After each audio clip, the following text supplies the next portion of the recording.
तो कैसे हो आप लोग। आशा है कि आप लोग मेरे वीडियोस को शेयर कर रहे हो और ज़्यादा से ज़्यादा बच्चों तक सोशल साइंस के लेक्चर्स पहुंचा रहे हो। चलो अब हम लोग आगे बढ़ते हैं। हम लोगों ने देख लिया था कि फेडरलिज्म क्या है और कौन से दो तरीके के फेडरल स्ट्रक्चर्स होते हैं, कमिंग टुगेदर और होल्डिंग टुगेदर।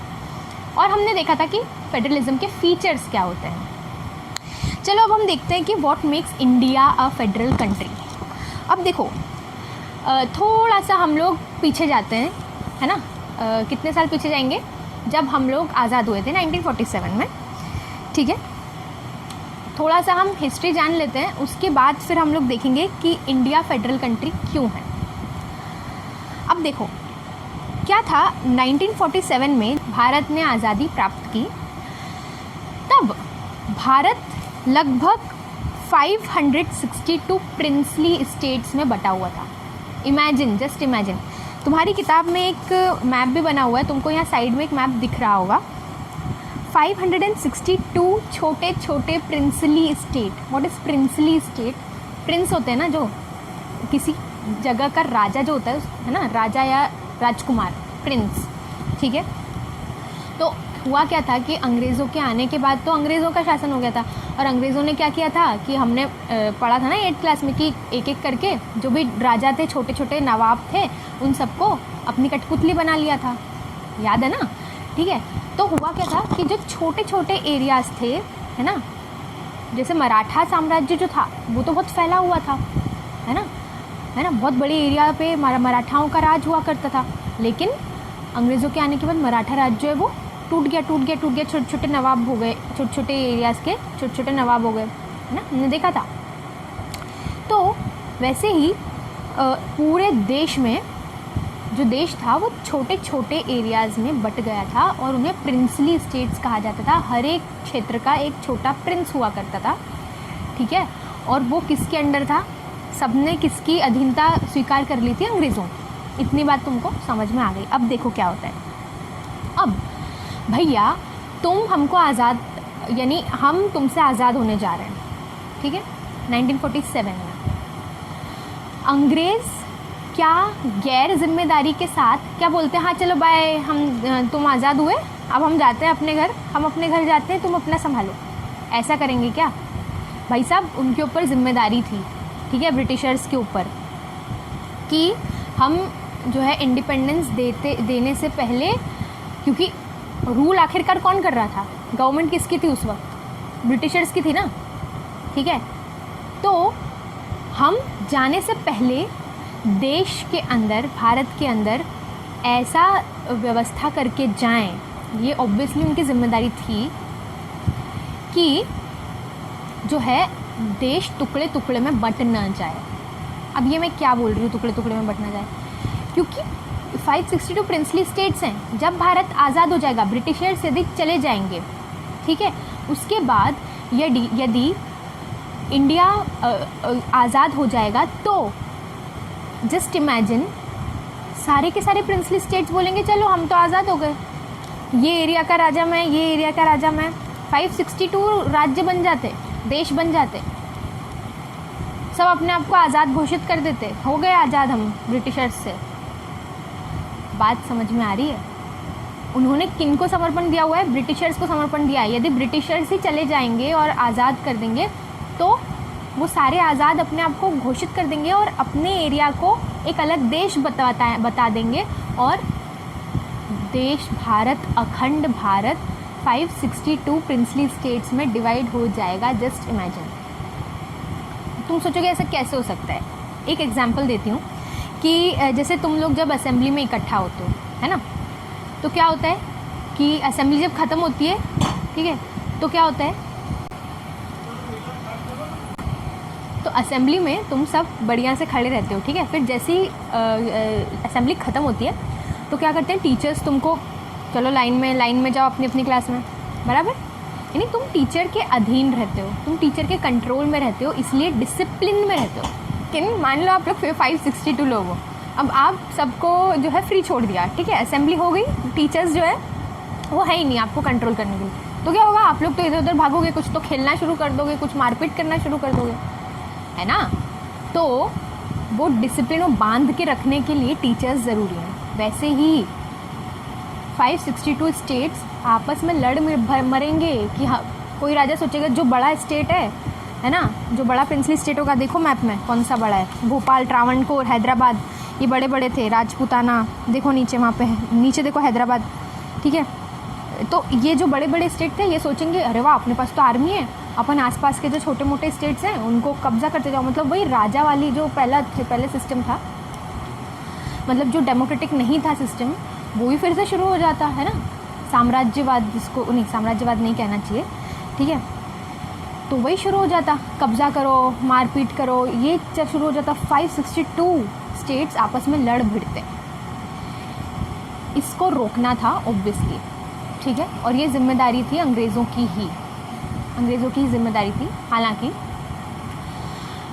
अंग्रेज़ों की तरफ से वायसराय माउंटबेटन को भेजा गया, तो माउंटबेटन ने जो है स्टेट्स को, जो प्रिंसली स्टेट्स थे है ना, उनको एक यानी उसने एक तरीका निकाला। जो हमारे सरदार वल्लभ भाई पटेल जी थे, उनको जब हम आज़ाद हुए उसके बाद तो सबसे पहले गृह मंत्री थे वो। गृह मंत्री मतलब कि देश के अंदर की जो लड़ाई झगड़े हैं उसको सुलझाने वाला मंत्री, ठीक है।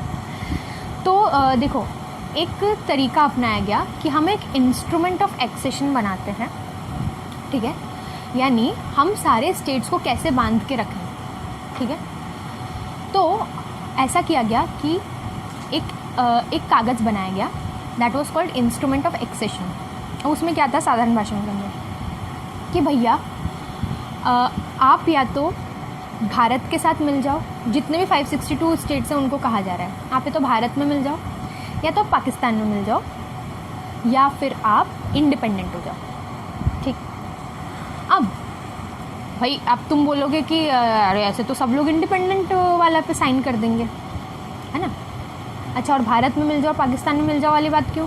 क्योंकि उस वक्त मुस्लिम लीग ने अलग मुस्लिम देश बनाने की, पाकिस्तान से यानी पाकिस्तान में या तो इंडिया में, क्यों? क्योंकि उस वक्त क्या हुआ था कि जो मुस्लिम लीग ने अलग मुस्लिम देश बनाने की जो बात करी थी, तो भाई जो मुस्लिम बहुल इलाके हैं, मतलब जहाँ पे मुस्लिम्स मेजॉरिटी में हो, अगर आपको भैया पाकिस्तान के साथ मिलना हो तो पाकिस्तान के साथ मिल जाओ, ऐसा समझ गए। जिनको इंडिया के साथ मिलना है वो इंडिया के साथ मिल जाओ, है ना। जिनको इंडिपेंडेंट होना है वो इंडिपेंडेंट। हालांकि सरदार वल्लभ भाई पटेल ने ये तीसरा वाला ऑप्शन को ऑलमोस्ट नकार दिया था कि नहीं, इंडिपेंडेंट वाला ऑप्शन मत रखो। और वैसे भी जो स्टेट्स थे या प्रिंसली स्टेट्स थे ना, वो नहीं मानते इसको। तुम ये सोचो कि तुम आज़ाद हो गए, ठीक है, अरे भैया तुम्हारे पास ताकत तो होनी चाहिए, है ना, तुम्हारे पास ताकत तो होनी चाहिए। छोटे छोटे राज्य हैं, अब भाई तुम्हारे पास इंडिपेंडेंट मिलिट्री है क्या? तुम तो किसके अधीन थे? तुम ब्रिटिशर्स के अधीन थे, ठीक है। तुम्हारे पास इतनी मिलिट्री है कि कोई बड़ा राज्य अगर तुम पे आक्रमण कर देगा, ठीक है, 562 में से कोई बड़ा जो राज्य है वो तुम पे आक्रमण कर देगा, तो क्या तुम्हारी मिलिट्री इतनी स्ट्रॉन्ग है कि तुम, समझ गए ना, तुम उसका जो है डिफेंड कर सकोगे क्या? तो इसलिए अधिकतर जो स्टेट्स थे उन्होंने क्या सोचा कि यार इट इज़ बेटर कि हम समर्पण कर दें, किसको? इंडिया को, तो हम इंडिया में मिल जाएं, समझ गए। और जो अंग्रेज़ थे उन्होंने इस प्रोसेस को सिंपल बनाने के लिए क्या किया कि भैया अगर तुम इंडिपेंडेंट होने की बात करोगे, प्रिंसली स्टेट्स अगर इंडिपेंडेंट होने की बात करते हैं तो ओके आप इंडिपेंडेंट हो जाओ, लेकिन ब्रिटेन की तरफ से कोई भी मिलिट्री की मदद नहीं मिलेगी, समझ गए। तो है ही नहीं, कुछ पावर ही नहीं रहेगी ना उनके पास। ऐसा नहीं है कि ब्रिटिशर्स के कारण उनकी पावर है, लेकिन ब्रिटेन ने अपना पल्ला झाड़ लिया कि भाई हम तो कोई मदद नहीं करेंगे, अगर आप इंडिपेंडेंट हो जाते हो, आप एक अलग देश बन जाते हो और आपके ऊपर कोई मुसीबत आती है तो हम मदद नहीं करने वाले, क्योंकि आखिरकार किसकी जिम्मेदारी है? ब्रिटिशर्स की जिम्मेदारी है। और सारे के सारे 562 प्रिंसली स्टेट्स किसके अधीन हैं? दे आर नॉट सॉवरेन, वो किसी से इंडिपेंडेंट नहीं है, वो डिपेंडेंट किसके ऊपर है? ब्रिटिशर्स के ऊपर। अब इसमें सबसे इम्पॉर्टेंट रोल किस व्यक्ति का आता है? सरदार वल्लभ भाई पटेल जी और वीपी मेनन। वल्लभ भाई पटेल जी उस वक्त गृह मंत्री थे और उनके साथ वीपी मेनन जी ने मिलकर जो जितने भी प्रिंसली स्टेट्स थे उनके जो राजा थे उनके साथ बातचीत करी, ठीक है, उन सबको मनाया इंडिया में मिलने के लिए। क्योंकि अगर कोई बोलता कि हम तो भैया पाकिस्तान में मिल जाए, तुम सोच के देखो, अगर इंडिया के अंदर भोपाल स्टेट है, भोपाल स्टेट बोल रहा है भैया मेरे को तो पाकिस्तान में मिलना है, कैसे होता? वो बीच का एक हिस्सा पाकिस्तान से मिल जाता, इधर का एक हिस्सा पाकिस्तान से मिल जाता, है ना। जैसे जो बांग्लादेश था वो तो पाकिस्तान से मिल ही गया था, है ना। ईस्ट बंगाल जिसको कहते थे पहले, एक तो वेस्ट बंगाल अभी है हमारा, एक ईस्ट बंगाल, मैंने तुमसे क्वेश्चन भी पूछा था, ठीक है। तो ईस्ट बंगाल जो था वो पाकिस्तान के साथ मिल गया था, फिर बाद में वो इंडिपेंडेंट हो गया, वो अलग कहानी है। तो जस्ट इमेजिन कैसा खिचड़ी पक जाता, कैसा शेप, मतलब कैसा यानी बेकार सा शेप हो जाता है इंडिया का। इसलिए नहीं कि शेप अच्छा रहे, इसलिए कि जो अखंड भारत है वो खंड खंड ना बटे, समझ गए। इसलिए सरदार वल्लभ भाई पटेल जी ने सभी राजाओं को मनाया, बहुत इम्पॉर्टेंट काम उन्होंने किया था, और बीपी मेनन जी के साथ मिलकर, है ना। और वो होम मिनिस्टर थे, ठीक है। अब तुमको पता है कि स्टैचू ऑफ यूनिटी गुजरात में बना हुआ है, जो वल्लभ भाई पटेल जी की दुनिया की सबसे बड़ी मूर्ति हो गई है। और स्टैचू ऑफ यूनिटी इसीलिए उसको कहते हैं कि उन्होंने भारत को he held the whole country, all the 562 princely states together, okay. He was successful in doing that, इसलिए statue of unity, iron man उनको कहा जाता है हमारे देश का। और अच्छा, इसमें से ना कुछ स्टेट्स थे जो ना बड़ा घमंड खा रहे थे कि हम तो बड़े बड़े हैं, तुमको जो करना है कर लो, ठीक है। इंडियन गवर्नमेंट तुमको अगर हमारे मिलिट्री भेज के हमारे साथ युद्ध भी करना है तो हम तो करने को तैयार हैं भैया, हमको कोई तुम्हारा खौफ नहीं है, ठीक है। तो भोपाल था, इसमें ट्रावणकोर था और हैदराबाद था, ठीक है। तो हैदराबाद के साथ तो शायद गवर्नमेंट ने आर्मी भेज के युद्ध करके और हैदराबाद को अपने कब्ज़े में कर लिया था, और बाकी स्टेट्स के साथ भी किसी तरीके से समझौते करके और बातें करके इनको अपने अंडर वल्लभ भाई पटेल लेने में कामयाब रहे, ठीक है। जम्मू कश्मीर का किस्सा थोड़ा सा अलग हो जाता है, वो अपने आप में एक अलग कहानी बन जाती है, यानी पूरी अलग ही है उसकी स्टोरी, वो भी मैं तुमको बताऊंगी कभी, ठीक है। लेकिन हाँ, ये इतना बता सकती हूँ अभी के लिए कि जम्मू कश्मीर को एक अलग स्टेटस मिल गया, ठीक है। उसका पूरा अपना एक अलग सिस्टम हो गया था, ठीक है। और ओके नाउ अब हम आते हैं कि what makes India federal country. तो अब तुमको ये समझ में आ गया है कि 362 प्रिंसली स्टेट्स को एक साथ लाना कितना बड़ा टास्क रहा होगा, एंड दैट टू ऐसे केस में जब देश के इतने से हिस्सों में भी डाइवर्सिटी है, ठीक है। और तुमको एक और बात बता दूं बहुत इंटरेस्टिंग उस वक्त जो इंटरनेशनल पॉलिटिशियंस थे ना, बड़े बड़े पॉलिटिशियंस, बड़े बड़े विचारक, उनका ये मानना था कि भारत आज़ाद होने के बाद खंड खंड बट जाएगा, उसके अंदर डेमोक्रेसी काम नहीं कर पाएगी, सारे जो प्रिंसली स्टेट्स हैं वो एक दूसरे को काट मार देंगे। इतनी बड़ी डाइवर्स कंट्री में इतनी बड़ी लैंग्वेज की भिन्नता है, इतनी ज़्यादा रिलीजन की भिन्नता है, इतनी ज़्यादा कल्चर की भिन्नता है, इतनी ज़्यादा खान पान की भिन्नता है, और पता नहीं कौन कौन सी भिन्नता है, ये इंडिया अकोमोडेट नहीं कर पाएगा। बड़े बड़े पॉलिटिशियंस ने ये कहा था, लेकिन हम उसमें कामयाब हुए, हम एक बहुत सक्सेसफुल डेमोक्रेसी बने। हालांकि हमारी डेमोक्रेटिक सिस्टम में बहुत सारी कमियां हैं, लेकिन फिर भी काफ़ी हद तक हम सक्सेसफुल रहे, ठीक है। So now let us begin with the constitution, है ना। अब हमने हिस्ट्री जान लिया है कि हमारा देश कैसे यूनाइट हुआ।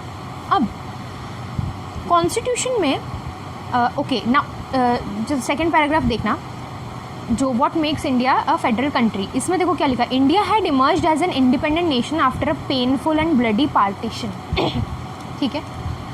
हमने हिस्ट्री में देख लिया था कि किस तरीके से इंडिया पार्टीशन हो गया था, ठीक है। एक यानी मुस्लिम के लिए एक अलग राष्ट्र बनाने की बात पर पार्टीशन हो गया था।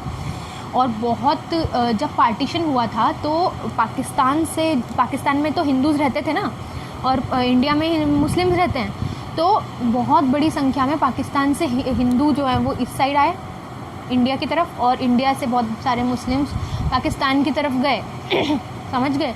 तो इस बीच में तुम सोचो, जैसे अभी कैसे हो रहा है ना, मजदूर एक इतने हज़ारों किलोमीटर चल चल के जा रहे हैं, है ना। ये हम लोग आज जो अपनी आंखों से देख रहे हैं ना, सेम नहीं, उससे भी बहुत ब्लडी था वो, मतलब जो पार्टीशन के टाइम पे हुआ था।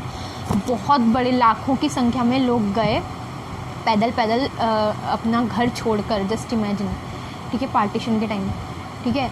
पाकिस्तान से हिंदूज़ यहाँ पर आए, किस वजह से कि पार्टीशन हो गया है, और बहुत सारा उस वक्त दंगे बहुत भड़क गए थे हिंदूज़ और मुस्लिम एक दूसरे को मार काटने पे लगे हुए थे, ठीक है। तो इस वजह से लोग पलायन कर रहे थे, है ना। पलायन मतलब एक जगह से दूसरी जगह जाना।